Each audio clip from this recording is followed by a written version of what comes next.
Oh my, hello there. I had no idea I would be having company at this hour. I am the Chronicler, and if I had known you would be here, I would have put on a spot of tea.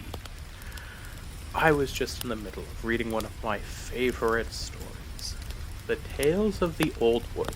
Now, we are a little bit into the book, so under normal circumstances, I would return to the start and tell you the story, but you have to understand. It's getting late. I'm sure you understand. That is, after all, why you came into my house, seeking a reprieve. I will do my best to summarize the events of the story thus far. Our three heroes consist of a dashing pirate known as Paco the Colorful, a old but well-meaning mouse known as Luke the Warrior, and the silver-tongued Vol Basilico, who you might know better from other stories as Vol the Trickster. Our heroes do not live alone in this world, obviously. In this world, there were 5 factions. The denizens, the people of the woodland, who sought no conflict but simultaneously would not stand up for others in need. The Woodland Alliance, a well-meaning, if not a little bit destructive, group of revolutionaries who sought to wrest control of the woodland from the greater powers. The Riverfolk Company, a group of merchant mercenaries who simply wished to make a quick buck off of the denizens of the woodland. Whether that came at their expense or not was up to each individual skipper. The Erie dynasties, who were a group of absolutely Byzantine bureaucracy structure, but that is a story for another day. The final faction was the encroaching Marquis Ducat, who came from, of course, Le Monde Duchat, out to the, I'm sorry, I was never very good with directions. The south, yes. Now, I will admit, the vagabond band had caused some minor problems for the Marquis. Luke was the one who may or may not have murdered her brother. But aside from that, Paco had been skimming supplies off of them for years, and Vol had been making his way in the world as a Riverfolk indentured asset. And had decided that the generals of the Marquisate's taste for the finer things would be better spent on himself. This, of course, eventually led to the three meeting up and being painted as a group together. And they decided, why fight it? In the first hearing, where their decisions had a major impact, they discovered that the denizens were in need of financial help. The former trade capital of Moor Creek Hollow had dried up, for lack of a better term. Local riverfolk mercenaries were, of course, buying out every business in town, attempting to gain a monopoly. But this was not the largest problem, especially not after meeting the skipper, who just wanted the best for the denizens and believed the company could give that. The three decided that they would skew things in the local Woodland Alliance cell's favor, and in turn, very, very quickly discovered the plot of the sinister Corvid conspiracy. A group of criminals hiding in the underground, doing whatever they could in order to destabilize the current powers for their unknown end goal. Instead of bowing to this new, unknown faction, they managed to trick them, something that I must say is quite impressive. They planted several bombs in an old Marquisate keep in the clearing. These bombs were initially meant to throw the clearing into disarray by having the denizens look as though they attacked the riverfolk, which would then spur the Woodland Alliance into drastic action. You understand, the local cell was run by a very, very young rabbit who just wasn't the brightest. Either way, it all worked out well. The clearing was safe, and the denizens were protected from the storm rolling in over the horizon. Their next clearing was a little less successful, but still overall alright. They went to the clearing of Moonguard, a great island in the center of a lake that was filled with a beautiful algae that glow like the moon at night. You have to go there someday. It's no view quite like it. Now, in the days described by the story, it was run by one Lieutenant Crookclaw, a bird who was a sort of middle manager of the Erie dynasties, who ruled the clearing with an iron fist, cracking down on any who would oppose their rule, especially the local woodland lions, who had been brought low down to only a handful of members. This is where Luke first showed his true ferocity in battle, managing to storm the Bastille, where he took out nearly every guard within it, with the help of his companions, of course, who, at the top, confronted the veritable seat of power of the clearing. Now, Lieutenant Crookclaw had a large speech about how some should just know their place, and there are betters and lessers in the world, and all that garbage. To which Luke responded by cutting him in half immediately. It wasn't even a fight.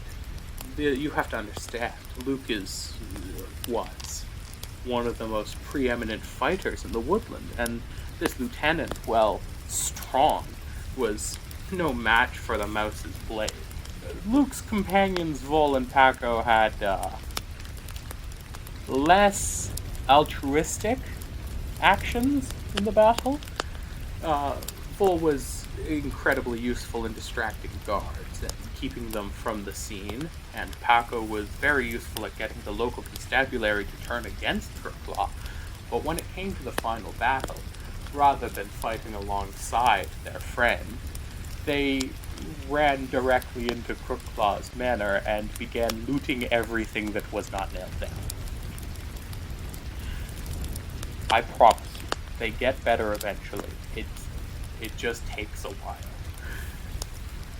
Now, after this endeavor, the vagabonds decided they needed to lay low for a little. Not a bad idea, if I do say so myself.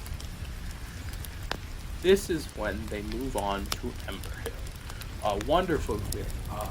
It's this beautiful, beautiful sinkhole, this bright red rock. It's fascinating, and the history behind it is, I could go on for hours, but I'm sure you want to hear the tales of the Oldwood. It is one of the greatest stories in the entire woodland, and this group of vagabonds is so intrinsic to our history and our culture that, not listening to it would be, I'm sure you've heard this 1,000 times, I need not go on any further. Anyways, so, in Ember Hill, they discover a multitude of bars, gambling establishments, the perfect place for them to lay low and let the heat die down. And no sooner does Paco discover that the Blue Sky Scepter, a relic of great import for the Erie tradition of passing on power, the line of succession, was stashed in the manor of the very person who ruled this clearing. Now, this is not to say that the others did not have their own missions they wished to follow.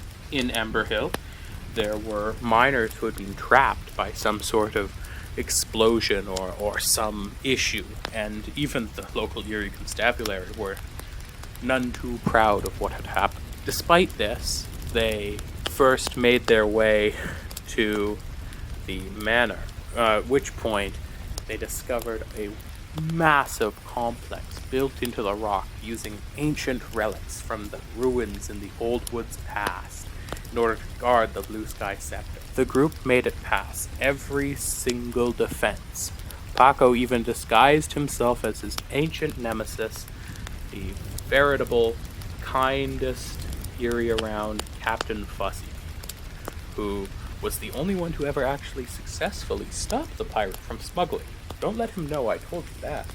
Now, those of you who have been reading the Tales of the Oldwood prior to my oration to you will know that the Black Paw is actually a title that is passed from thief to thief, generation to generation, much like a dread pirate from another story. That one is a favorite of mine. The band had found a relatively new Silent Paw, who had no idea what treasure was being held in the vault.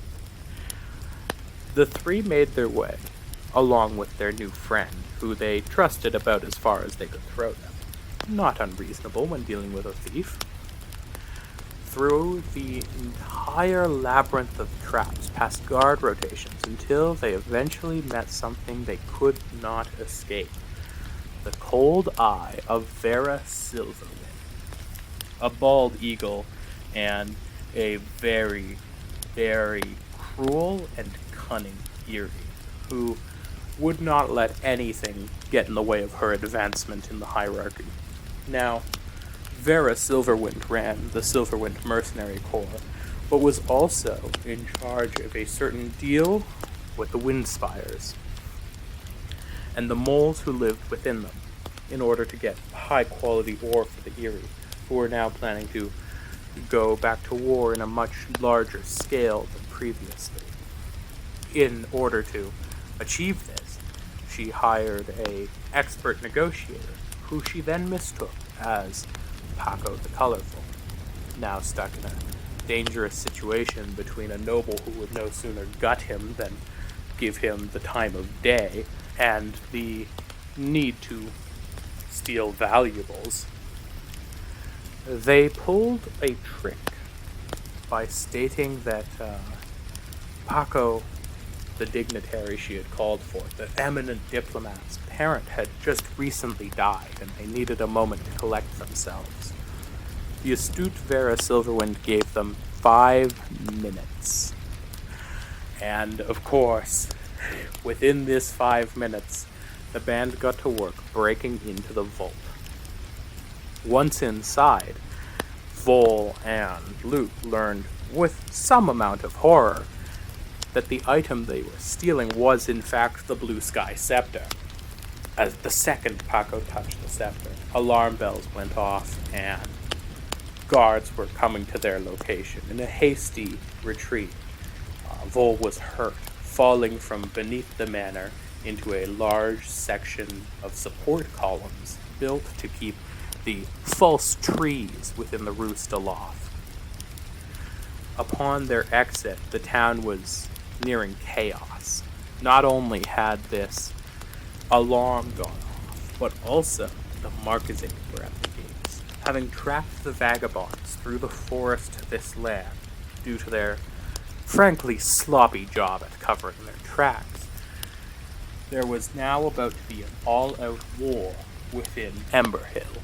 Luke, wanting to be the good denizen, saving member of the Woodland Alliance, despite his excommunication, decided that they would save the miners anyway, and so journeyed on with the others, somehow convincing them to find their location, only to discover that the Underground Duchy, a group of moles who were nearly as bureaucratic as the Erie, but were twice as confident in terms of actually combating the Marquisate, were the ones who had taken the workers.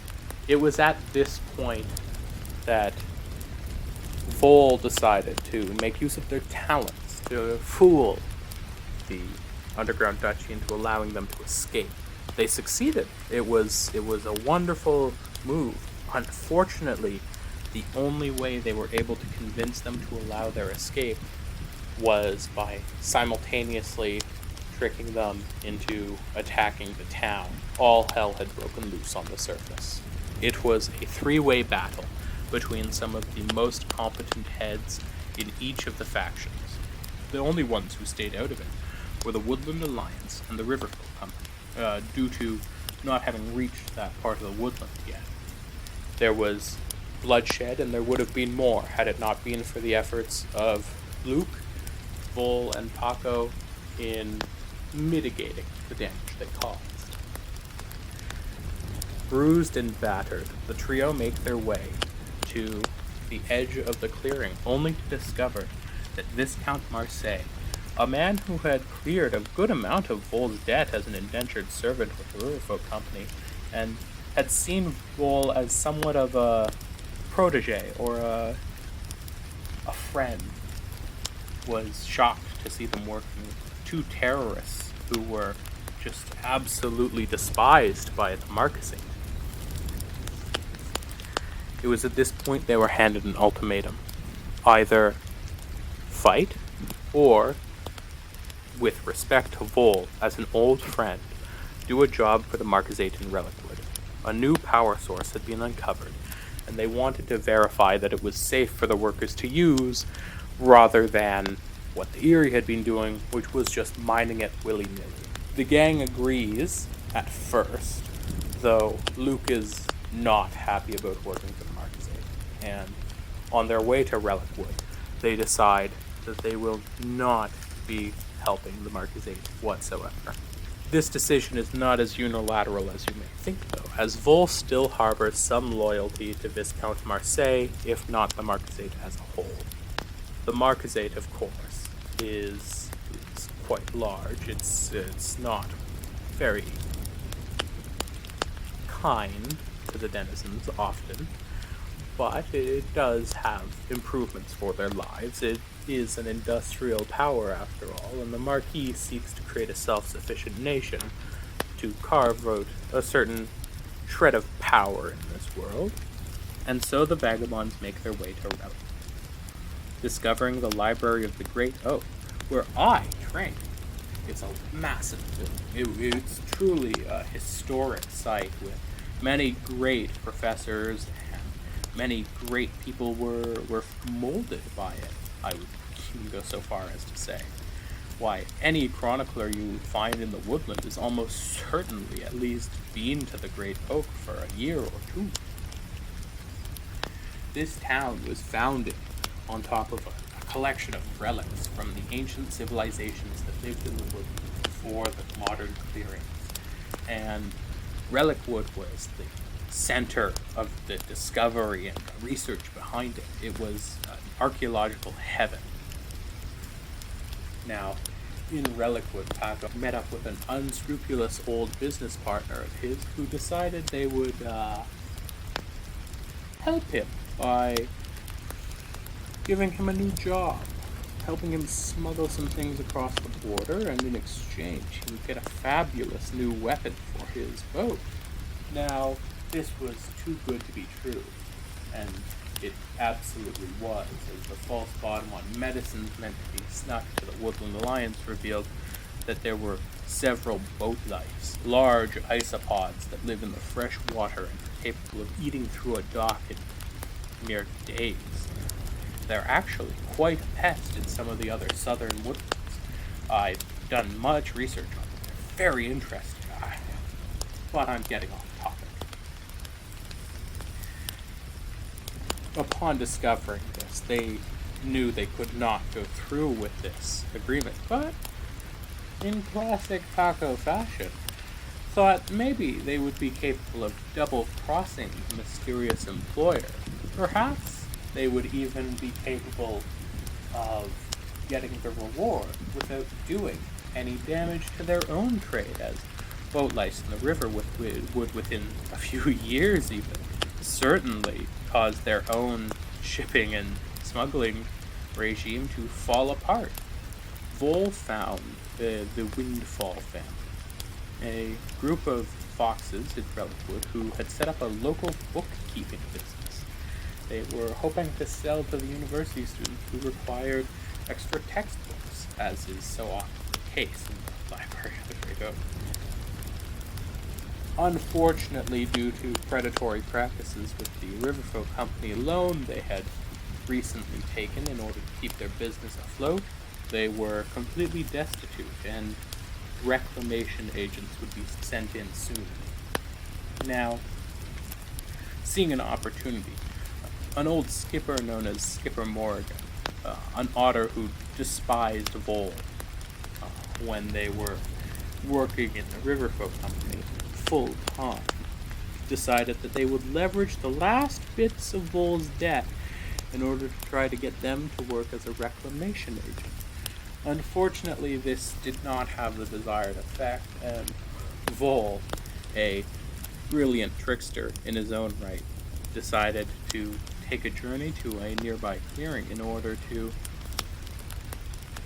create some very creative bookkeeping and creatively distribute assets away from the Riverfolk Company and towards the Windfalls. Paco and Luke, in a completely different section of the city, decide to do something that, as a scholar, I personally find just completely disrespectful. They move up to the Great Oaks library section. They go to the museum on the second floor, and they take a dagger that is incredibly important to the history of Relicwood for themselves. This incredibly expensive dagger, and they steal it. I promise, I know they are bad right now, but if you even heard of this story, you will know that they get better over time. I promise you. Oh man, I really hope that's correct. I hope I'm remembering the story right. Who knows? I always feel that these stories have a tendency to shift and change as we read them over time. I mean, who's to say that's even what originally happened? Not important. Story probably never forgive me for that. Now, we come up to where I am in the story currently. They've just moved on to the clearing of Sly Ridge. A clearing controlled by the Marquisate, and one of the only ones they've gone to. Now, this clearing is home to a number of issues, including a murder mystery where people are dying in the streets in broad daylight, a group of mysterious denizens going back and forth from a strange knick-knack shop in the middle of town, revealed to be a woodland lion's cell, a strangely neutral skipper for the Riverfolk Company who, while they will, of course, upcharge on many products, will never, ever sell medicine and will always distribute it freely.